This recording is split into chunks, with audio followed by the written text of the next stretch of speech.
We have just seen an avalanche of rules changes come out for Warhammer 40,000 in the June 2024 balance patch for 10th edition.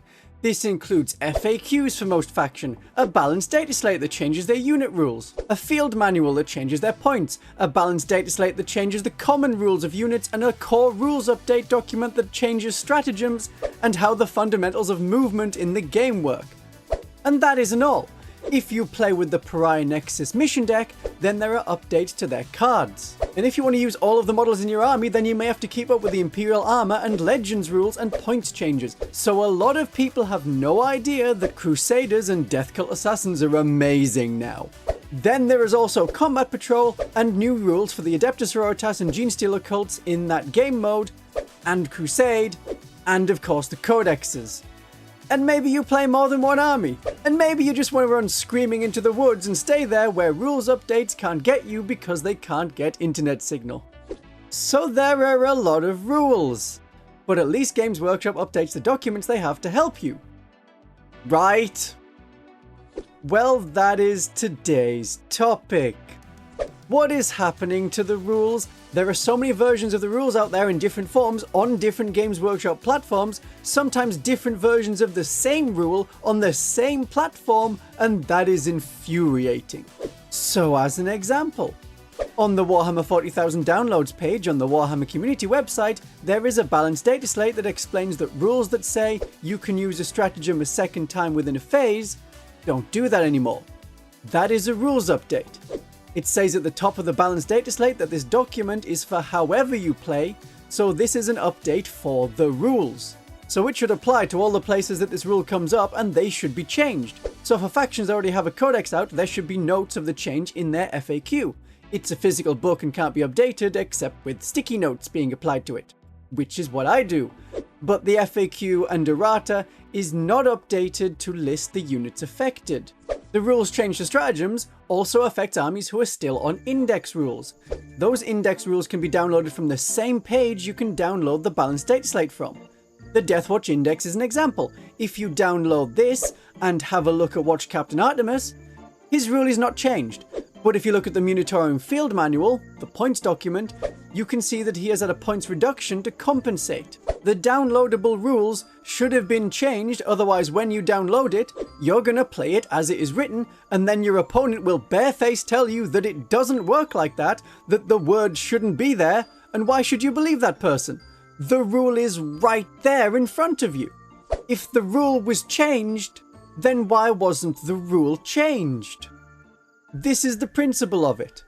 A wise man once said, make your rules easy to understand. Another wise man said, when you update your rules, make it easy for people to see those updates. The third one just brought myrrh. If you think it's just going to affect some ways to play, or that the rules in the Balance Dataslate are for more competitive games where balance is more precious to players, what about the core rules update and the rules commentary? This updates the core book. PDF. The one that everyone uses. If you look on the website, just under that document, there are the core rules that can be downloaded for free. These are the core rules that everyone is going to be using regardless of what game mode you're in. They have not been updated, you can still download that, and it will be wrong. Come on, I play twice a week, usually. That is way more than the average, which is a couple of times a month for dedicated 40k players. And this is a lot to track. 10th edition thankfully had a reduction in stratagems and detachment rules and such compared to 9th edition. Look at all these rules that apply to the Genestealer cult armies. That is absurd to have to navigate even if you're an experienced player, never mind a brand new player coming into the faction. I like the detachments in 10th edition, generally, and the limitation of stratagems. But all of these rules makes my head hurt and they're hard to keep track of. Brain space is small, rules number lots, this is not compatible. And there are a lot of rules that we think of as core rules that are not core rules. The idea of no deep striking in the first turn, that is not a core rule. That is something you get in the mission decks on step 8, and in Crusade games in the Pariah Nexus Crusade book, which has been out for several months, it's in step 11. It is not a core rule, but it might as well be, considering that basically every way to play, you can't deep strike on turn 1. But we're not done. If you want to support me in the rules trenches and help me to provide a good home to my many Wargames models, you can support me directly through the Ko-fi link in the description. You can attach a quick question to your tip money in a weird way that you never would do to waitstaff, but it is socially acceptable to do it to me. Hey, if you want me to provide specific tailored advice to your needs, your army, and what models you can buy, you can book me for a one-on-one session. Just be aware that I am not the flawless immortal that I appear to be. So let's look at where I got tripped up with the rules. I know what I'm doing when it comes to Warhammer 40,000. We don't often go through my foibles to make sure that you don't make the same mistakes. This isn't Von Carmian is bad at stuff, the channel. So, I made a video about the power of sticky objectives and their usage now that the Sisters of Battle and the Genestealer cult have units that have this ability. In the Genestealer cult, it's the Neophytes. In the Sisters of Battle, it's the Sisters of Battle. In one example, I explained that it didn't matter that the enemy controlled an objective marker at the end of the phase because the rule explicitly states that it is the end of the turn. That's how it is in the Chaos Space Marine Codex, that's how it's written in the new Adeptus Sororitas and Genestealer Cult Codex, that is how it appears on the Games Workshop app. Word for word. But the rules commentary says that the rule doesn't work like that. It is your objective until the enemy controls it at the end of any phase. My opponent thought it worked like that, but I showed them the rule in the various forms and yeah, they went with it. You can't argue with an official Games Workshop rule as shown to you on the official Games Workshop app. So it goes both ways and it feels bad both ways. Getting the rule wrong? Doing the wrong version of it, and your opponent follows you, or getting it wrong and being told that the words don't mean what the words mean in Games Workshop land. And there's another version of this rule in Combat Patrol games, but for all battle line units. So, the Deathwatch Intercessors don't have their normal objective secured rule on their datasheet in Combat Patrol. They have nothing except the Combat Patrol main rule. So, is this rule updated by the change to the rules, or as it is a different way to play, a sort of introduction to 40k and maybe its own game mode, does the rule not apply? We don't know. That document hasn't been updated, so maybe there it does not mean what you think it should mean. We've seen that again with all of the recent rules. On the Warhammer community article that explained the changes, the article said, "We've made all abilities that increase the cost of stratagem work the same way, and you'll now have to get a unit within 12 inches of its target." So I took that on faith. Surely Games Workshop would know the Games Workshop rules. So in my video, I explained that you can vect, as the term is commonly known, if you are within 12 inches of an enemy unit, they use a stratagem, and that stratagem costs 1 command point more for every future use. Just like before, but you have to get within 12 inches. But it doesn't work like that. It's an aura. So all stratagems used while within 12 inches of a unit with this Vect-like ability, such as the Calidus Assassin, they cost an extra command point to use, but only while you're within 12 inches.